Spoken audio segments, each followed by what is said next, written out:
అందరికీ నా హృదయపూర్వక నమస్కారాలు. కూటమి ప్రభుత్వం అధికారంలోకి వచ్చి దాదాపు 60 రోజులు కావస్తుంది.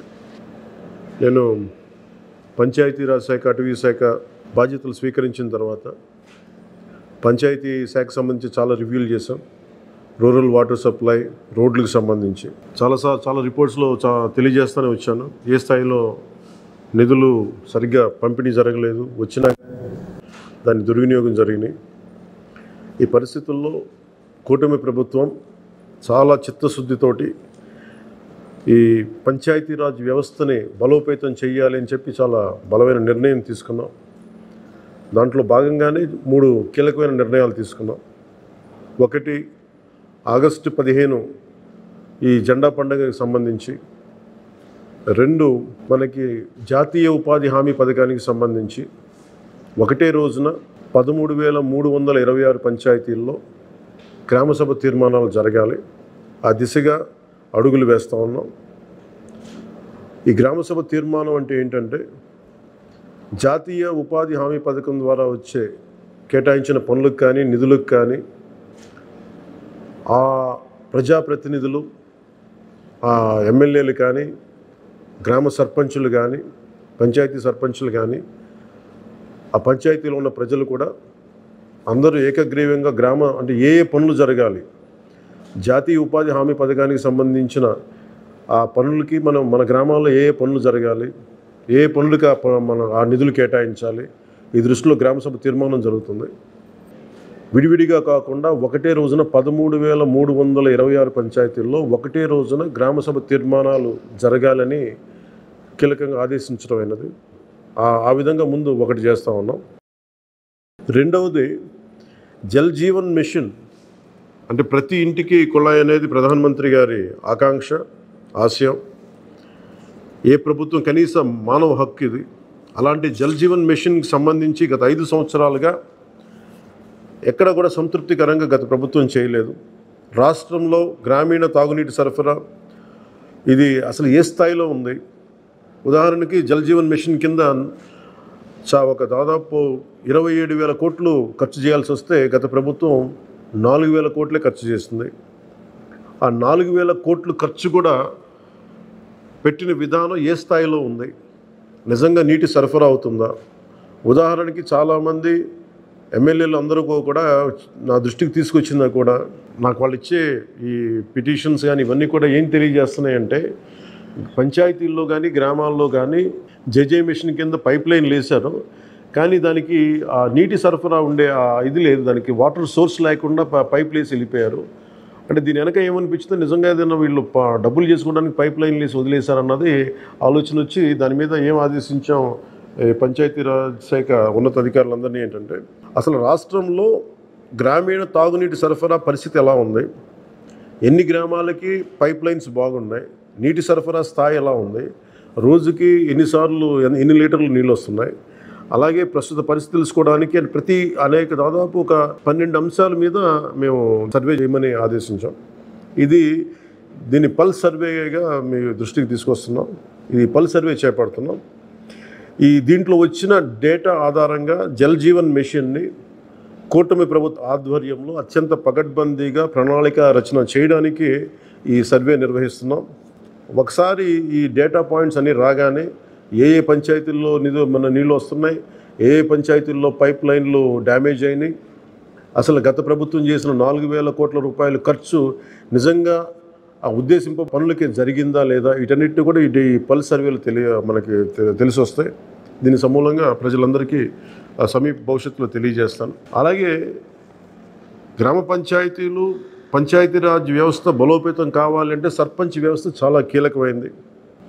గత ప్రభుత్వం పంచాయతీ ఎన్నికలు సరిగ్గా నిర్వహించలేకపోవడం వల్ల మనకు నిధులు రాలేకపోయినాయి. చాలాసార్లు మేము అధికారంలోకి రాకముందు పంచాయతీ మనకి సర్పంచ్లందరూ మా దృష్టికి తీసుకొచ్చింది ఏంటంటే, కనీసం మాకు బ్లీచింగ్ పౌడర్ కూడా మాకు కొనుక్కునే డబ్బులు లేవు మా దగ్గర. వాళ్ళ అకౌంట్లో పడ్డా కానీ డబ్బులు ఈ ప్రభుత్వం ఈ డిస్కౌంట్స్ అని చెప్పి డబ్బులు తీసేసుకున్నారు. సో పంచాయతీల నిర్వహణకి ఎన్నికలు జరిగినాయి, కానీ పంచాయతీల నిర్వహణకి సంబంధించి ఏ విధంగా వారికి సరైన ఆర్థిక పరిపుష్టి జరగలేదు నిధులు పడ్డాక. నిధుల దుర్వినియోగం జరిగింది, అది మీ అందరికీ తెలిసిందే. దానికి మరింత వివరంగా ఎప్పటికప్పుడు తెలియజేస్తాం. సో ముఖ్యంగా పంచాయతీరాజ్ వ్యవస్థని, సర్పంచ్ వ్యవస్థని బలోపేతం చేయాలన్నదే మా కూటమి ప్రభుత్వం తాలూకు ఆశయం, ఆకాంక్ష.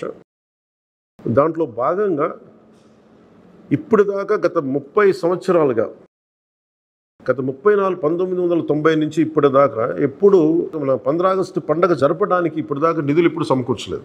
చాలా నామకే వాస్తే నామమాత్రంగా ప్రతి పంచాయతీకి, చిన్న పెద్ద పంచాయతీలకి 100 రూపాయలు, చిన్న పంచాయతీలకి, పెద్ద పంచాయతీలకి 250 రూపాయలు చొప్పున ఇచ్చేవారు. ఒకవైపేమో గాంధీ గారి కలల కన్నా పల్లెలు పట్టుకొమ్మలు అంటూ ఉంటాం, గ్రామీణ స్వరాజ్యం అని మాట్లాడతాం. కానీ ఎన్నికల్లో నిలబడ్డ పంచాయతీ సర్పంచ్కి మటుకు జెండా పండుగ నిర్వహించాలంటే వాళ్ళకి ఇచ్చే డబ్బులు 100 రూపాయలు, 250 రూపాయలు. ఈ రివ్యూ మీటింగ్స్లో మాకు తేలింది ఏంటంటే 100 రూపాయలకి, 250 రూపాయలకి 13,326 పంచాయతీల్లో ఏం చేయగలరు? మేము ఒకటే ఆదేశించాను, రాగానే చాలా ఘనంగా జరుపుకోవాలి. గాంధీ గారి ఈ గ్రామ స్వరాజ్యాన్ని నిజంగా మనం ముందుకు తీసుకెళ్లాలంటే ఆ స్టేట్మెంట్ చాలా బలంగా ఇవ్వాలి. 1994లో ఇచ్చిన జీవో 100 రూపాయలు, 250 రూపాయలు, ఒకటి స్వాతంత్ర దినోత్సవానికి, 2 గణతంత్ర దినోత్సవానికి, వాటిని పెంపొందించేలాగా, వాటిని పెంచేలాగా ఒక కీలకమైన నిర్ణయం తీసుకుంది ఈ కూటమి ప్రభుత్వం. ప్రతి ఒక్క పంచాయతీలో సర్పంచులు తలెత్తుకొని సగౌరవంగా జెండా వందనం చేసేలాగా రాష్ట్రంలోని ఎన్డీఏ ప్రభుత్వం నిర్ణయం తీసుకుంది. ఆగస్టు 15న స్వాతంత్ర దినోత్సవ వేడుకల నిర్వహణకు నిధులు కొరత లేకుండా చేశాం. చిన్న పంచాయతీలకి 10,000 రూపాయలు, మేజర్ పంచాయతీలకి 25,000 రూపాయల చొప్పున నిధులు సమకూరుస్తున్నాం. దానికోసమని జీవోను కూడా రిలీజ్ చేశాం. దీనిని పంచాయతీ సర్పంచులు దీన్ని పూర్తిగా సద్వినియోగం చేసుకోమని నేను విన్నవించుకుంటా ఉన్నాను. ఇప్పటి వరకు పంచాయతీలకి ఇంత పెద్ద స్థాయిలో ఆగస్టు 15, జనవరి 26 వేడుకలకు నిధులు ఇచ్చింది లేదు. 34 సంవత్సరాలుగా 1990 నుంచి ఈ మొత్తం ఇప్పటిదాకా పెంచలేదు. 34 సంవత్సరాలుగా ఈ పండగలకి, జెండా వందనం పండగ కానీ, గణతంత్ర దినోత్సవానికి కానీ 100 రూపాయలు, 200 రూపాయలు చొప్పున ఇచ్చేవాళ్ళు. ఈ మొత్తాన్ని గణనీయంగా పెంచాలని చెప్పి కూటమి ప్రభుత్వం నిర్ణయం తీసుకొని జీవో జారీ చేసింది. 13,326 పంచాయతీల్లో ఘనంగా, గౌరవంగా స్వాతంత్ర దినోత్సవ వేడుకలు సాగాలన్నదే మా కూటమి ప్రభుత్వం ఉద్దేశం. ఇప్పటి వరకు సర్పంచులు అతి స్వల్ప మొత్తాలతో వేడుకలను ఘనంగా చేయలేకపోయేవాళ్ళు. ఈ విషయం నా దృష్టికి వచ్చింది రివ్యూస్లో. దీనిపైన ఉన్నతాధికారులతో మాట్లాడి ఏ దశలోనూ ప్రజలు ఎన్నుకున్న సర్పంచుల ఆత్మగౌరవం తగ్గకుండా దేశంలో పవిత్రమైన 15 ఆగస్టు గణతంత్ర వేడుకలు గర్వంగా చేసుకునేలాగా, సగర్వంగా చేసుకునేలా చర్యలు తీసుకొని చాలా స్పష్టంగా ఆదేశాలు ఇచ్చారు. ఆ దిశగానే నిర్ణయం చేశాం. 5,000 లోపు ఉన్న జనాభా ఉన్న గ్రామాలకి 10,000 రూపాయలు, 5,000 పైబడ్డ జనాభా ఉన్న గ్రామాలకి 25,000 రూపాయల చొప్పున నిధులు అందిస్తాం. గాంధీ మహాత్ములు కలలుగన్న గ్రామ స్వరాజ్యం సిద్ధించాలన్నదే మా కూటమి ప్రభుత్వం తాలూకు తపన, ఆకాంక్ష.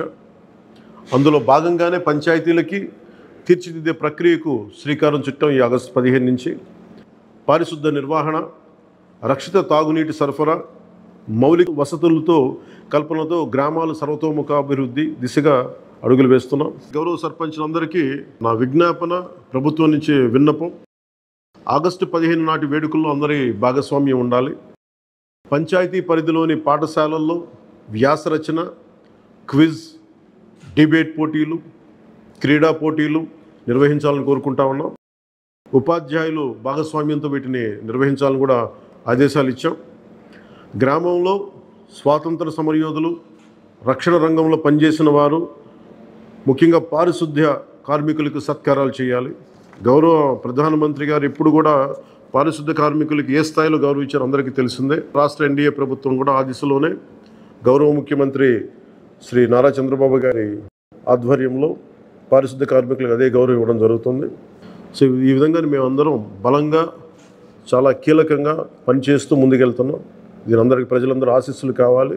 సర్పంచుల్ని, సర్పంచ్ వ్యవస్థని, పంచాయతీరాజ్ వ్యవస్థని బలోపేతం చేసే విధంగా ఈ ప్రభుత్వం ఉంటుందని మీ అందరికీ తెలియజేసుకుంటూ, ఒకే ఒక విన్నపం, ఇది పర్యావరణానికి పరిమితులకు లోబడి పర్యావరణ పరిరక్షించేలా ఈ పండుగ ఉండాలి.